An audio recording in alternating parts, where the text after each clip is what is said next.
Welcome back to the deep dive. Today we are unpacking something that it feels like it was ripped straight out of a geopolitical thriller. Right.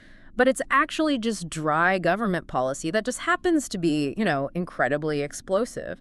We're looking at a fundamental shift in how the United States approaches the Korean Peninsula. And when you say massive, we're not talking about a small tweak.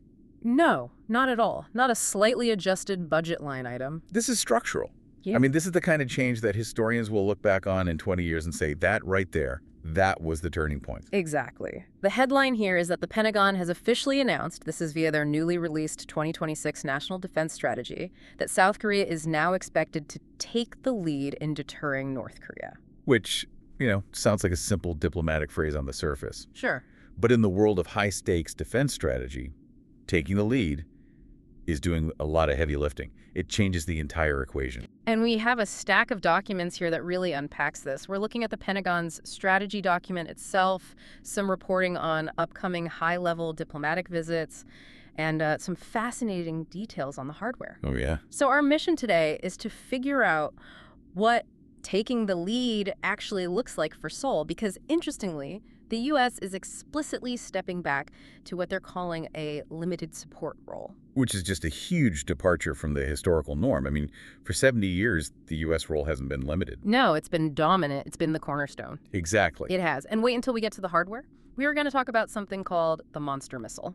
A Yuhanmu 5. Yeah. It's quite a name and quite a machine. It is. But before we get to all that, let's set the stage properly. This 2026 National Defense Strategy, or NDS, it just dropped this past Friday.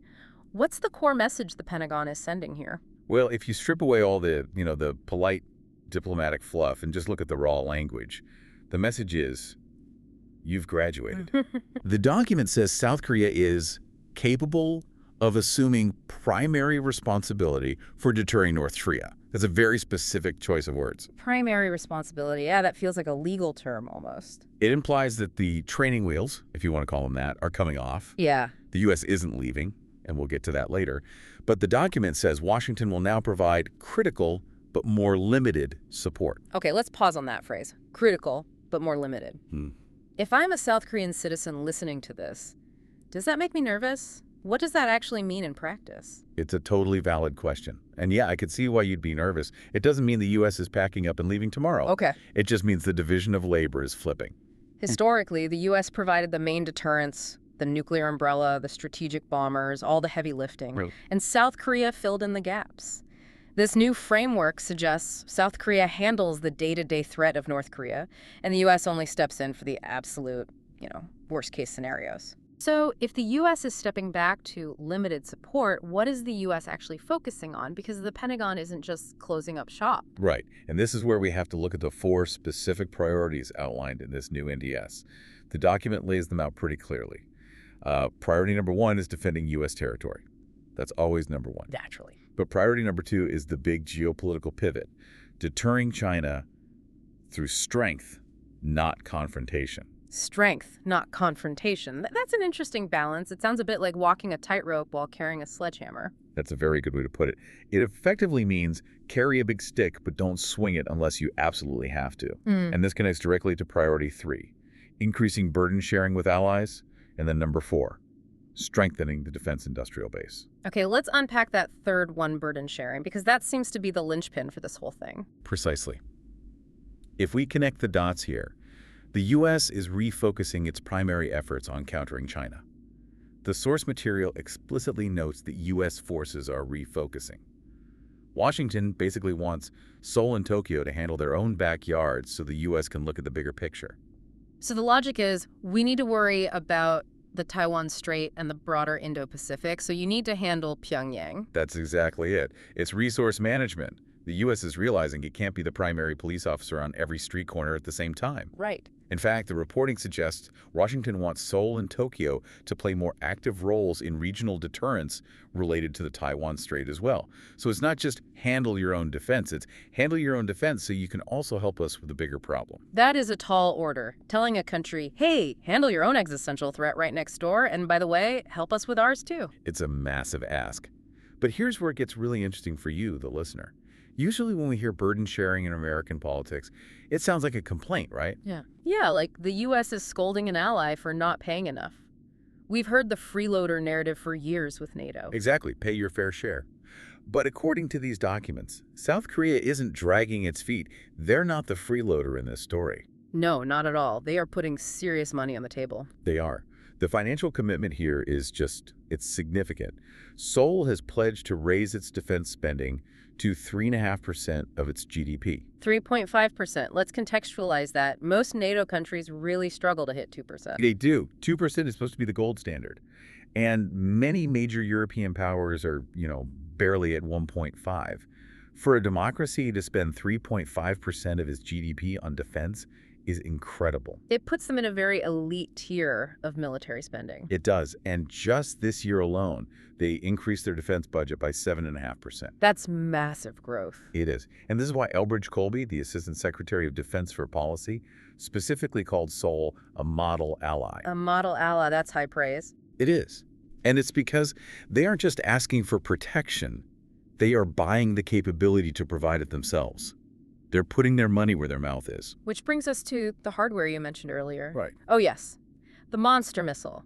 I saw this in the notes, and I had to double-check it wasn't a typo. We're talking about the Hunmu-5. The Hunmu-5. So Defense Minister An Gaibak described this thing as comparable in power to a nuclear weapon. That is a heavy statement for a conventional weapon. It really is. Yes. The sources say this is being deployed to frontline units by the end of 2025. So this isn't some blueprint. This is happening now. But I want to dig into that claim. How is that possible? It's a conventional missile. It's just high explosives, right? It comes down to physics, specifically kinetic energy and payload weight. Okay. Think about a normal missile, say a Tomahawk. It carries a warhead that weighs maybe 1,000 pounds. Right. The Hunmu-5 is rumored to carry a warhead weighing up to 8 or 9 tons. 9 tons. That's 18,000 pounds of explosive. Exactly. But it's not just the explosion, it's the impact. When you drop that much weight from the edge of space, coming down at supersonic speeds, the sheer kinetic energy, the force of the impact itself is earth-shattering. Ah, so it's designed as a bunker buster. That's the idea. This isn't for flattening a city, it's for digging deep. Okay, that makes more sense. Right. You have to understand the enemy here. North Korea's leadership, their command centers, their own nuclear storage, it's all underground. Yeah. Deep underground. In mountains. In mountains, exactly. A standard missile just scratches the surface. A nuclear weapon would dig them out, sure, but using a nuke has, Massive fallout, international condemnation, potentially ending the world. The usual downsides. The usual downsides. So the Hunmu-5 is the workaround. It delivers enough force to penetrate the mountain and collapse these deep underground bunkers without the radiation. It's like a localized earthquake, a strategic weapon that you can actually use. Without crossing that nuclear threshold, that's the key. That's the whole point. It's a way to decapitate the leadership without ending civilization. And that's why it's so central to this new strategy. It has to be. If the U.S. is providing more limited support, South Korea needs to know that it can flatten a threat immediately. They need to know they don't have to wait for a U.S. president to wake up and authorize a launch. It's about autonomy. Right. It's about them building their own incredibly heavy conventional umbrella instead of just relying on the U.S. nuclear one. It underscores their entire effort. And, it's almost like they're future-proofing their security against a potential U.S. withdrawal, isn't it? It's a cynical way to look at it, but yeah, probably pretty accurate. So we have the strategy, the budget, the missile. But policies don't implement themselves. Right. We need to talk about the people making this happen. Which brings us back to Elbridge Colby. The sources say he's visiting Seoul right now. Yeah, the release of this strategy coincides with his visit, Sunday to Tuesday, before he heads to Japan.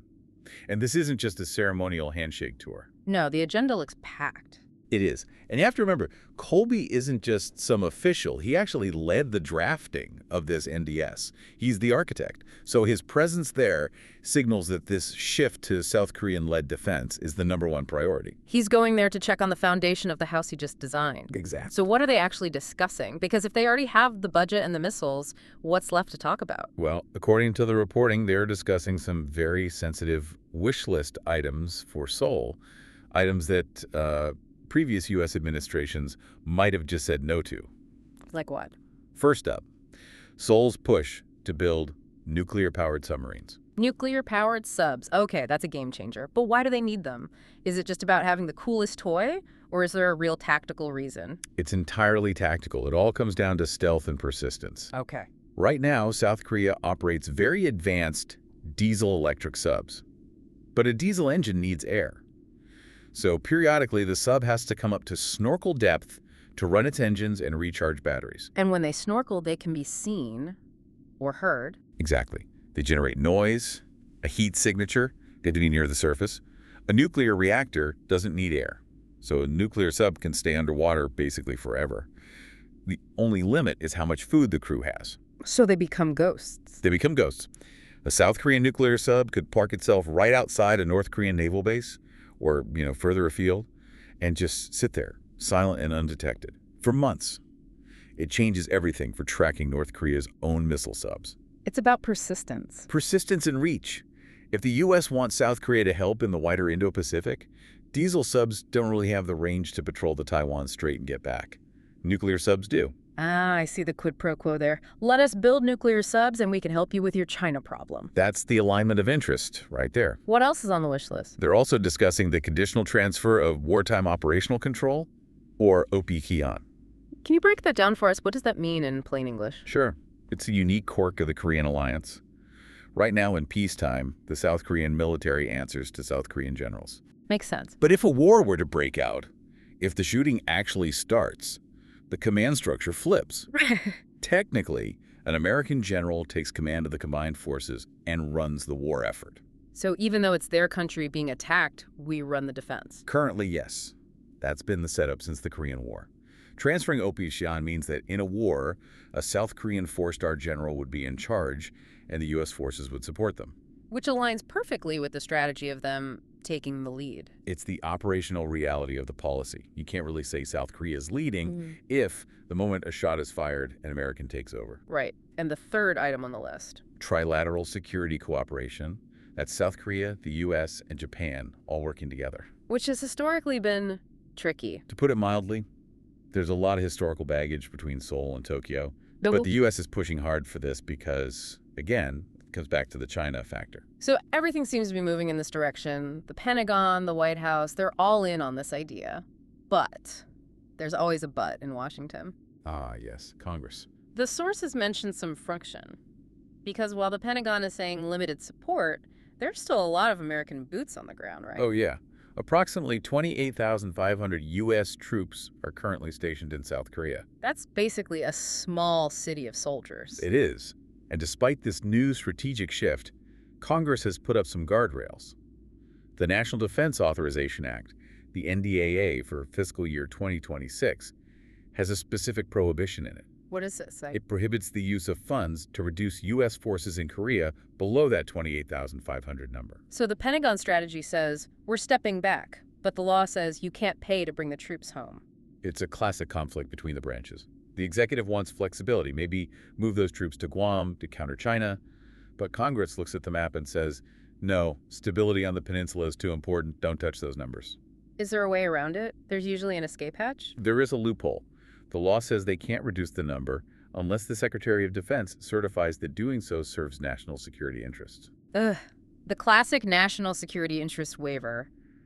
The get-out-of-jail-free card. Right. If the Secretary of Defense argues that moving 5,000 troops to defend Taiwan is in the national security interest, they could technically do it, but it creates political friction. So you have this fascinating tension, the model ally spending huge amounts of money to stand on its own 2 feet. Right. But on the other hand, you have U.S. law ensuring the American presence remains robust, at least for now. And that's the reality of these massive geopolitical shifts. They don't happen overnight. It's a push and pull. The Pentagon is pushing for this new framework, but the legacy structure, the troops, the laws, it all takes time to catch up. So let's try to synthesize this for everyone listening. Step back from the acronyms and the budget numbers. What does this all mean for the future of the alliance? I think it means we are witnessing the end of the patron-client era. Yeah. For decades, the deal was simple. The U.S. provides security, and the ally provides the real estate for bases. Right. We protect you. You host us. Exactly. Now we're moving towards something much more integrated. South Korea isn't just a host anymore. They're becoming a high-end military power in their own right. They're evolving from a protected state to a partner state. The monster missile certainly proves that. You don't build an 8-ton warhead if you plan on hiding behind someone else. You don't.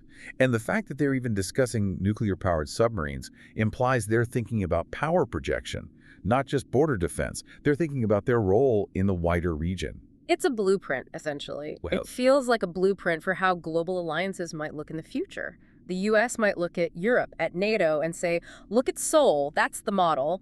Pay 3.5%, build your own strategic weapons, and handle your local threats so we can handle the global ones. That's the model ally concept in a nutshell. It's about burden sharing, but it's really about burden shifting.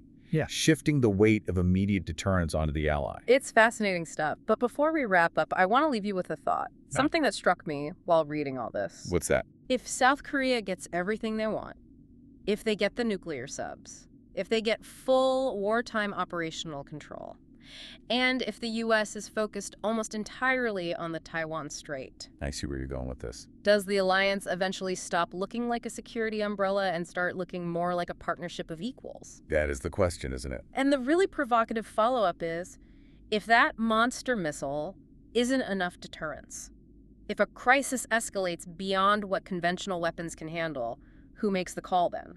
That's the scenario that keeps strategists up at night. If you decouple the capabilities, do you eventually decouple the risk? Exactly. If the U.S. has defined its support as limited, does that just tempt the North to test those limits? Let's hope we don't have to find out. Indeed.